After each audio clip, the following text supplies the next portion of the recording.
దేశం అని చెప్పని ఇప్పుడు అన్నాడు కాబట్టి అట్లా కాదండి.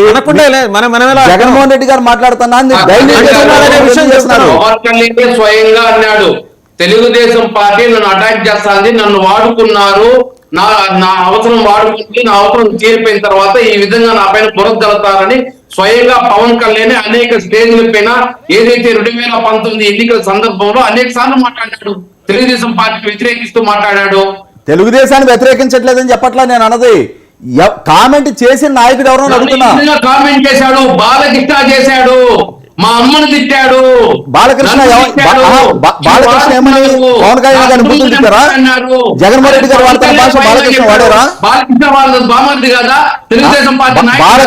బాలకృష్ణ ఏ సందర్భంలో, ఏ సభలో, ఎక్కడ, ఏ రోజు పవన్ కళ్యాణ్ గారిని దూషిస్తూ మాట్లాడారు చెప్పండి.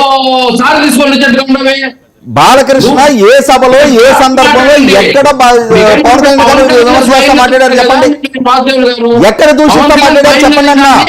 ఈ గాలి ప్రచారాలు బాగా అలవాటైపోయినాయి మీకు మొదటి నుంచి కూడా.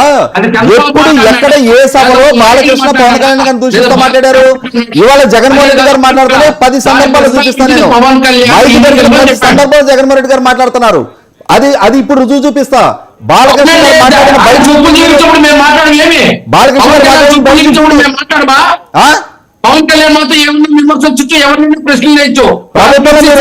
అధికారులు కాబట్టి పార్టీ కంట్రోల్ తీసుకుంటారు ఎవరు?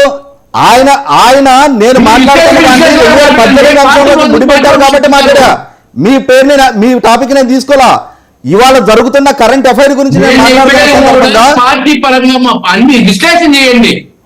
నేను డిస్కషన్ చేస్తున్నా, మీరు ఇన్వాల్వ్ అయ్యారు. మీ మధ్యలోకి రాలా, మీ మధ్యలోకి నేను రాలా. మీరు నా మధ్యలోకి వచ్చారు, మీరు నాలో ఇన్వాల్వ్ అయ్యారు. మీ మధ్యలోకి నేను రాలా. విమర్శించలేదా?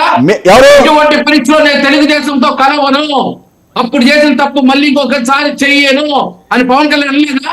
మరి దానికి జవాబు నువ్వు చెప్తావా? అది పవన్ కళ్యాణ్ గారిని అడగండి మీరు వెళ్ళి. అదే నువ్వు కూడా పోయి పవన్ కళ్యాణ్ అడుగు. ఇక్కడ చర్చ టైం వేస్ట్ తప్ప. ఇప్పుడు నేను కరెంట్ అఫైర్ గురించి మాట్లాడుతున్నప్పుడు ఆయన 2018 ప్రస్తావన తెచ్చారు కాబట్టి నేను ఆయన అడుగుతున్నా. మీ మధ్యలోకి నేను రాలా, మీరు నా మధ్యలోకి వచ్చారు.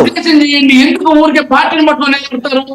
మీరు పార్టీ పరంగా రాలేదు కదా, మీరు విశ్లేషణ చేసేయండి. నేను విశ్లేషణ చేస్తున్నా. విశ్లేషణ చేస్తున్నప్పుడు ఆయన పార్టీ ప్రస్తావన తెచ్చారు కాబట్టి నేను ఆయనకి సమాధానం చెప్తున్నా. నేను మీలోకి రాలా, నేను మీ మధ్యలో ఇంటర్ఫీర్ అవ్వాలా. జగన్మోహన్ రెడ్డి అన్నాడు ముఖ్యమంత్రి కాబట్టి ప్రస్తావిస్తామండి ఆయన్ని. ఆయన ముఖ్యమంత్రి కాకుంటే కేఏపాల్ గురించి మాట్లాడుకున్నా మేము ఆయన గురించి మాట్లాడుకోవడానికి. ఆయన ముఖ్యమంత్రి కాబట్టి ఆయన గురించి ప్రస్తావిస్తాం. ఆయన ముఖ్యమంత్రి హోదాలో ఉన్నారు కాబట్టి, ముఖ్యమంత్రి హోదాలో ఉన్న వ్యక్తి ఆ విధంగా మాట్లాడుతున్నారు కాబట్టి ప్రస్తావిస్తాం ఆయన గురించి. ముఖ్యమంత్రి హోదాలో ఆయన అటువంటి అభ్యంతరకర వ్యాఖ్యలు చేసినప్పుడు డెఫినెట్ గా ప్రస్తావిస్తాం. మాట్లాడిస్తాడు, వేరే వాళ్ళని చేపిస్తాడు, వేరే వాళ్ళని పొడిపిస్తాడు.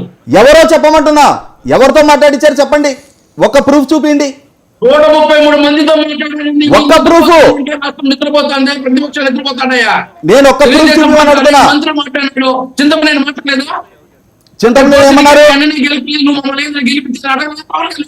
ఏమన్నారు? నువ్వు మీ అన్ననే గెలిపించలేదు, నువ్వు మమ్మల్ని గెలిపించాను, చింతమనేని అడగలేదా? అవును. సిగ్గులో పార్టీకి ఎట్ట మద్దతు ఇస్తాడు?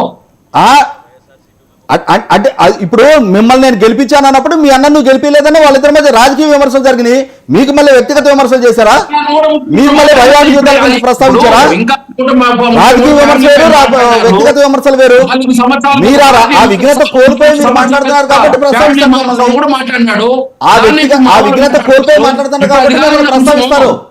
ఇప్పుడు అది కాదు అంశం, ఇది అది కాదు కాబట్టి ఆ అంశం వద్దు అని చెప్తున్నాను. ఆయన ప్రస్తావించిన అంశాలకు అది వద్దు అని చెప్తున్నాను నేను. గారికి ఎంత మాత్రం ప్రాధాన్యత ఇస్తున్నాడు గురించి మాట్లాడి చర్చేది. మీరేదో ఒక అంశాన్ని పట్టుకొని లాగుతున్నారు. నేను లాగట్లా, కాబట్టి వేణుగోపాల్ గారు సార్, వాళ్ళ పార్టీ సంగతి ఏంటో సరే కానీ మీరు ఇప్పుడు మీ పార్టీలో ఎంత డెమోక్రసీ ఉంది చెప్పండి. మీరు ఎప్పుడైనా నేరుగా వేణుగోపాల్ గారు మీరు ఎప్పుడైనా ఈ 4.5 ఏళ్లలో, ఈ 4.5 ఏళ్లే నేను మాడుతున్నా, మీ జగన్మోహన్ రెడ్డి గారు ముఖ్యమంత్రి అయిన తర్వాత ఎప్పుడైనా నేరుగా వెళ్ళి ఆయన కలిసారా? మీరు వాద్యం గారు మీకు కలిసారా? ప్యానెల్లో పాల్గొంటున్న ఏదైతే సుధాకర్ గారికి, అదేవిధంగా శివపార్వతి గారికి, రవికిరణ్ గారికి, రాజేష్ గారికి, 99 ప్రేక్షకులందరికీ నా నమస్కారము. వాసుదేవన్ గారు, ఈ రోజు జగన్మోహన్ రెడ్డి గారు కలుస్తా ఉన్నారా కలవలేదా కాదు, ఎవరైతే అపాయింట్మెంట్ పెట్టుకుంటారో ఆ అపాయింట్మెంట్ పెట్టుకున్న వాళ్ళని ఖచ్చితంగా కలుస్తున్నారు. వీళ్ళు ఊరికే మీకు విషయం చెప్పమంటారా? అపాయింట్మెంట్ పెట్టుకున్న వాళ్ళని కలుస్తున్నారు అంటున్నారు కదా, అపాయింట్మెంట్ పెట్టుకుని 2 ఏళ్లు దాటిన వాళ్ళు కూడా ఉన్నారు. మీకు చెప్పమంటారా? 2 ఏళ్లు దాటిన వాళ్ళు కూడా ఉన్నారు. ముఖ్యమంత్రిని కలవాలి అని చెప్పి 2 ఏళ్ల క్రితం దరఖాస్తు పెట్టుకున్న వాళ్ళు, రిక్వెస్ట్ పెట్టుకున్న వాళ్ళు ఉన్నారు. మాట్లాడాలనుకుంటే ఖచ్చితంగా మాట్లాడతారు. అనవసరంగా ఊరికే వచ్చి కలిసి ఆయన టైం వేస్ట్ చేయడము, ప్రజల టైం వేస్ట్ చేయడం వృధా కాదు కదా. ఏదైతే అవసరమో సీఎంని కలవాలని ఎవరైనా సరదాగా అపాయింట్మెంట్ కోరుతాడండి? సరదాగా అడుగుతాడు ఎవరైనా? వేణుగోపాల్ గారు రీజనబుల్ గా మాట్లాడండి. సీఎంని కలవాలని ఎవరైనా సరదాగా అపాయింట్మెంట్ కోరుతారా? ఎవరైనా ఏదో పని మీదే కోరుతారండి. మా ఇంటి మీద రోడ్డు వేయండి, లేకపోతే మా వీధిలో బోర్ వేయండి, ఇలా ఎవరు వెళ్ళి కలవరు కదా సీఎంని. దానికోసం కలవరు కదా. మాకే 10 సార్లు కలవాలి, అంత ఫోటో తీసుకోవాలి, అంత మాట్లాడినట్టు, అంత పరిచయం ఉన్నట్టు ఒక బిల్డప్ చేసుకోవాలని కొంతమంది నాయకులకు ఉంటాయి. అలాంటివన్నీ వ్యతిరేకిస్తారు. ఏదైతే టాపిక్ ఇప్పుడు అపాయింట్మెంట్ పలానా టాపిక్ గురించి మాట్లాడాలని మీతో మాట్లాడాలన్నప్పుడు ఖచ్చితంగా ఇంపార్టెంట్ టాపిక్ అయితే వాళ్ళకి అపాయింట్ ఇచ్చి మాట్లాడటం జరుగుతుంది. ఊరికే ప్రతిపక్షాలు విమర్శించినట్టు కాదు. ఈ రోజు జగన్మోహన్ రెడ్డి గారు ఈ సంక్షేమ కార్యక్రమాలన్నీ ఏ విధంగా తెలుసుకోగలిగాడు, ఈ అభివృద్ధి కార్యక్రమం. సామాన్య జనం సంగతి పక్కన పెట్టండి వేణుగోపాల్ గారు, సామాన్య జనం సంగతి పక్కన పెట్టండి. నేను ఒక కంపారిజన్ చెప్తాను. సామాన్య జనం సంగతి పక్కన పెట్టండి. మీ ఎమ్మెల్యేలు, మీ మినిస్టర్లు, మీ ఎంపీలు ఆయన చూడక ఎన్నాళ్ళైందో తెలుసా? చాలామంది 151 మందిలో 100 మంది కనీసం 4 ఏళ్ళు అయింది. ఆన్ రికార్డు చెప్తున్నా, 4 ఏళ్ళు అయింది. ఎమ్మెల్యేలు కలవక 4 ఏళ్ళు అయింది. గడప గడప సమీక్ష సమావేశాలు వేరే చంద్రబాబు గారు ఒక నిమిషం చంద్రబాబు గారు ముఖ్యమంత్రిగా ఉండగా ఆయన సొంత పార్టీ ఎమ్మెల్యేలే కాకుండా బయట వేరే పార్టీ ఎమ్మెల్యేలు, విపక్ష ఎమ్మెల్యేలు వచ్చి కలవాలన్నా కూడా ముఖ్యమంత్రి హోదాలో ఆయన, వేరే పార్టీ ఎమ్మెల్యే హోదాలో వీళ్ళు వెళ్ళి కలిసిన సందర్భాలు కూడా ఉన్నాయి. మనం ఏ సబ్జెక్ట్ని ఆ సబ్జెక్టుకే మాట్లాడుకుందాం. డెమోక్రసీలో అన్నీ ఉంటాయి. ఈ అవకరాలు ఉంటాయి, సౌకర్యాలు ఉంటాయి, అలాగే మంచి ఉంటుంది, చెడు ఉంటుంది.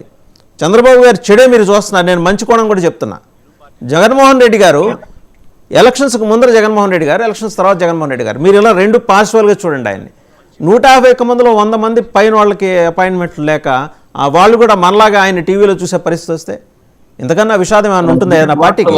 అవన్నీ అవాస్తవాలు సార్. ఏదో ఆరోపణలు చేస్తారు ప్రతిపక్షాలే కానీ మేము చెప్పడం. ప్రతిపక్షాల సంగతి తీసి పక్కన పెట్టి, నేను అత్యవసరమో ఏదైతే ఇప్పుడు ప్రతి నాయకులు ఎవరైతే వాళ్ళు ఫంక్షన్ లో కానీ వాటికి కానీ ఇన్వైట్ చేస్తే వాళ్ళ కూతురు పెళ్లిళ్ళకి, కొడుకుల పెళ్లిళ్ళకి కానీ, లేదా వాళ్ళ ఇంట్లో ఏదైనా ముఖ్యమైన కార్యక్రమం అంటే వాళ్ళని కలవడము, అదే విధంగా ప్రభుత్వ కార్యక్రమాల్లో ఏదైనా ముఖ్యంగా నియోజకవర్గానికి సంబంధించింది ముఖ్యమైనకుంటే వాళ్ళకి అపాయింట్మెంట్ ఇవ్వడము, ఇట్లా వివిధ రకాలుగా ఉంది. అక్కడ మంత్రులు ఇందాక రాజేష్ గారు మాట చెప్పారు, రాజేష్ గారు కాదు రవికిరణ్ గారు మాట చెప్పారు వెంకయ్యనాయుడు గారి గురించి ప్రస్తావన చేస్తూ. పొద్దున 7 గంటలకల్లా అవైలబిలిటీ రాజశేఖర రెడ్డి గారు చేసేవారు అది. రాజశేఖర రెడ్డి గారు చేసేవారు అంటే అది యాజ్ ఇట్ ఈజ్. ఇప్పుడు మా నాన్న అట్లా చేశాడు కాబట్టి నేను కూడా ధోతి కట్టుకుని వచ్చి అలాగే వచ్చి జనంలో నుంచోవాలని మనం జగన్మోహన్ రెడ్డి గారిని అడగట్లా. వారానికి ఒక్కసారి